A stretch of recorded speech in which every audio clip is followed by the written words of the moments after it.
Muy buenas a todos, el Rapsoda Blaugrana al habla. Mundo Deportivo en el día de ayer rescataba un hecho acontecido en el año 2000 y que viene a huevo en el día de hoy en el que el Barça, como todos sabéis, se ve obligado a jugar junto a Osasuna el partido, esa jornada aplazada, ¿no?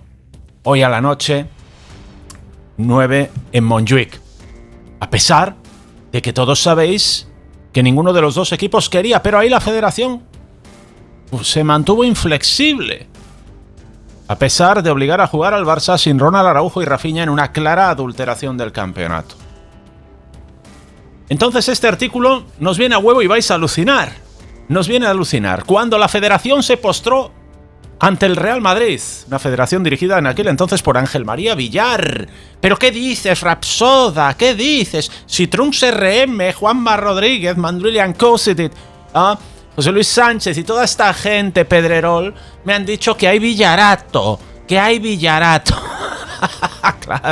Claro que había Villarato, ¿no? El Villarato eran las palizas que metía el Barça de Messi, que hacían que saliesen del Bernabéu 15 minutos antes, o bien, si estaban viéndolo en casa, que cambiasen de canal.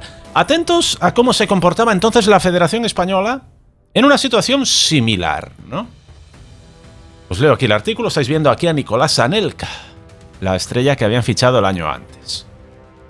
A ver, lo voy a agrandar un poquito para que lo veáis mejor, ¿vale? Y si no me vais a escuchar a mí, aquí lo tenemos. Domènec García, ¿vale? Es un artículo de ayer y que evidentemente me trajo esos recuerdos de aquellos maravillosos años en los que la vida era igual que ahora, pero por desgracia sin VAR, ¿no? Ya sabéis lo que pasaba sin VAR. No tenéis más que echar un vistazo al clásico del fútbol femenino del pasado domingo. El agravio más clamoroso que se ha producido jamás en el fútbol español, por lo que al movimiento de las fechas de la competición se refiere, se produjo en el mes de enero del año 2000, cuando el presidente de la FIFA, Josep Blatter, se le ocurrió organizar un mundial de clubes en Brasil entre el 5 y el 14 de enero del año 2000, con 7 equipos por méritos deportivos y el Real Madrid como invitado y por la cara. Esto, de verdad, es que muchas cosas se explican a veces con los hechos, ¿verdad? ¿Qué pensaría la Guardia Civil de esto? ¿Corrupción sistémica en la FIFA? En fin, atendiendo a las estadísticas, ¿verdad? Esas fechas, como es fácil suponer, afectaban al calendario doméstico de los blancos.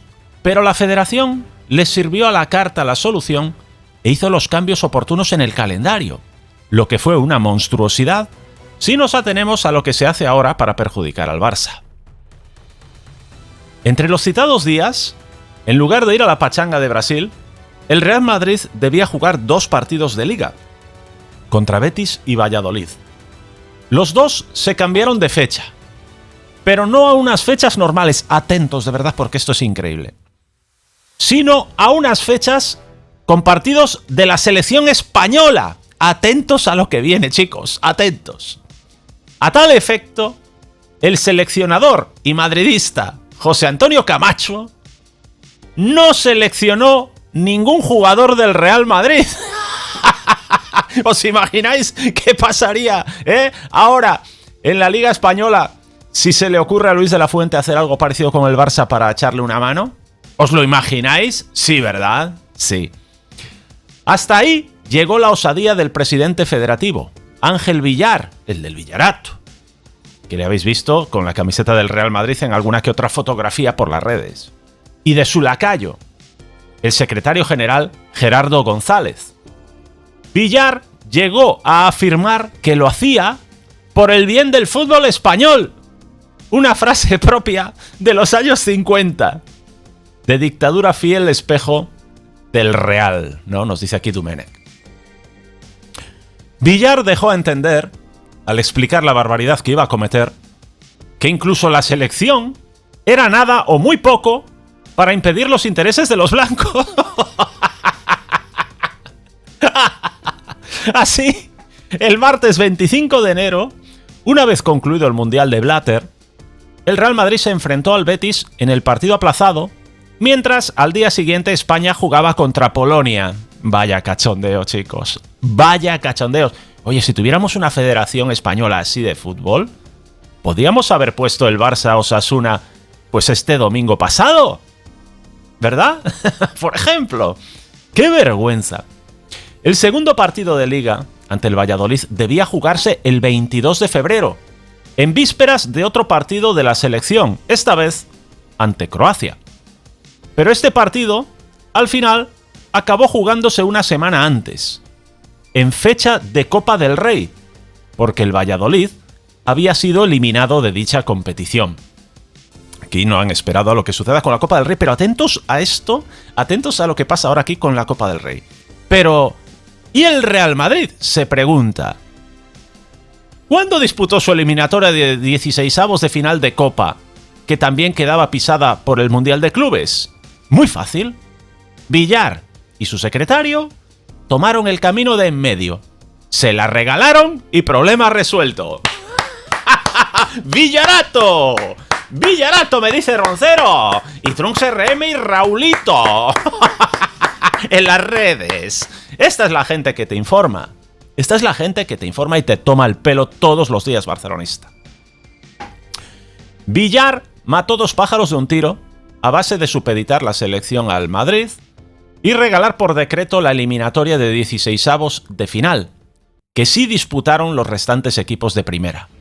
La dictadura había terminado en 1975, cabe recordarlo. Aquello fue un escándalo mayúsculo. Para los clubes de la capital siempre había máximas facilidades, como se demostró meses más tarde, cuando, por culpa de un calendario mal confeccionado por la Federación, el Barça no pudo disputar la vuelta de semifinales de la Copa del Rey contra el Atlético de Madrid por falta de jugadores. ¿Recordáis cuando el Barça se plantó? Y hubo sanción que después no se cumplió y siempre te la están recordando estos caraduras. Hay que tener unos huevos. O sea que el mismo año, el mismo año que hacen esto para el Real Madrid, fijaros de lo que estamos hablando, no convocarle jugadores al Real Madrid para la selección para que jueguen sus partidos aplazados. Pero fijaros de lo que estamos hablando, tíos. Es un puto escándalo, un puto escándalo. Y luego montaron el Cristo Padre porque el Barça no se presentó. Cuando sus futbolistas habían aterrizado la noche anterior. Hay que tener una vergüenza, una poca vergüenza, una falta de dignidad y de escrúpulos. De verdad, qué asco, madre. Qué asco. No pudo jugar por falta de jugadores al coincidir la fecha con la de competición de selecciones UEFA, aunque no afectaba esta vez a la selección española. La chapuza, que la federación no quiso enmendar, propició que el Barça no dispusiera de los jugadores suficientes al estar convocados 7 holandeses. El finlandés Lidmanen, brasileño Rivaldo, el portugués Figo, Luis Enrique Fran de Boer y Amunique estaban lesionados. El reglamento de la Copa permitía la alineación de un máximo de 3 jugadores del filial, pero Van Gaal disponía solamente de 8 jugadores de campo del primer equipo y 2 porteros. Fíjate la cara dura que tenía esta gente. Tú fíjate el fútbol del que estamos hablando. Fijaros la mierda de fútbol que tenemos aquí, ¿no? El colmo de la burla federativa se produjo cuando, tras reconocer en su resolución que el Barcelona no disponía de jugadores suficientes, cambió la fecha y adelantó el encuentro un día, al lunes de Pascua a las 5 de la tarde, contraviniendo 2 normas de los reglamentos. La primera, saltarse la obligación de guardar al menos 48 horas de descanso para los jugadores entre la disputa de 2 partidos oficiales. La segunda infracción federativa hubiera sido de nivel internacional, ya que los clubes debían liberar a sus internacionales 48 horas antes como máximo, y el Barça se arriesgaba a una sanción de la UEFA en caso de obligarles a jugar en lunes. De haber prosperado su proposición, la federación hubiera establecido un récord de explotación laboral del futbolista, ya que los 11 internacionales del Barça hubieran disputado 4 partidos en 8 días: Liga sábado, Copa lunes, Selección miércoles y Liga sábado. El Barça propuso la fecha del 16 de mayo que estaba libre, pero la federación no la aceptó, sin duda presionada por el Atlético, que tenía a su delantero goleador Hasselbaink sancionado por 2 partidos de los que había cumplido 1. El segundo iba a ser precisamente el de la vuelta de Copa en el Nou Camp, y así el jugador inglés podría reaparecer en Liga en el Manzanares también contra el Barça 4 días más tarde. El Atlético se hallaba en una situación angustiosa, penúltimo en la tabla a 5 puntos de la salvación, y necesitaba más a Hasselbaink para el partido de Liga que para el de Copa. en la que los colchoneros defendían un 3-0. Cabe señalar de paso que ese partido de Liga lo ganó 0-3 el Barça y el Atlético acabó descendiendo a segunda. El Barça, sin un mínimo de jugadores para competir en igualdad de condiciones, se negó a participar en una charlotada. Perdió la eliminatoria y fue sancionado con 2 años de exclusión de la Copa, que no cumplió el beneficiarse de la amnistía federativa concedida con motivo del 75 aniversario de la Federación. Esta es la realidad de los hechos. Esto es lo que no te explican estos desgraciados. Esto es lo que sucedió. ¿Cómo no iba a plantarse el Barça, joder? ¿Cómo no iba a plantarse el Barça? ¡Sinvergüenzas! No fue pues una amnistía especial, como algunos dijeron. Un precedente que se arregló con la benevolencia federativa fue el caso del Atlético de Madrid, que en enero de 1997 tuvo 10 integrantes de su plantilla enfermos de gastroenteritis. Aunque disponía de 15 jugadores más en su plantilla, el Atlético le aplazaron el encuentro que debía disputar en Tenerife, que se disputó el 15 de mayo al cabo de 4 meses. En Barcelona no había en aquellos momentos la plena conciencia de lo que se cocía en la capital. Bueno, yo la tenía como espectador. Lo único que preocupaba era sacar pañuelos en el Nou Camp cada vez que Litmanen perdía un balón o comprobar si Van Gaal había gritado a Óscar en el entrenamiento. En Madrid, en cambio, lo que preocupaba era que el Barça llevaba acumulados 7 títulos en 3 años y se hubiera presentado en el mes de abril con posibilidades de ganar otros 3. Luego, en Madrid se inventaron aquello del Villarato, cuando desde la capital se perpetraban trampas de todo tipo para favorecer al de siempre.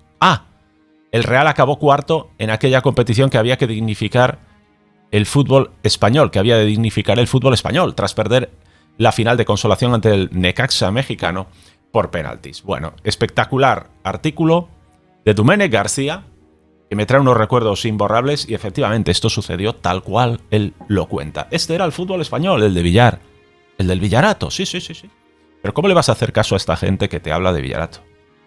No es que solo tengas que ver a su nivel periodístico, radiofónico, no.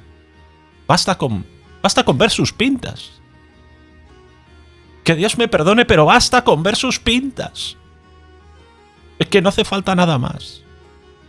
Te intentan tomar el pelo, trabajan para el Real Madrid.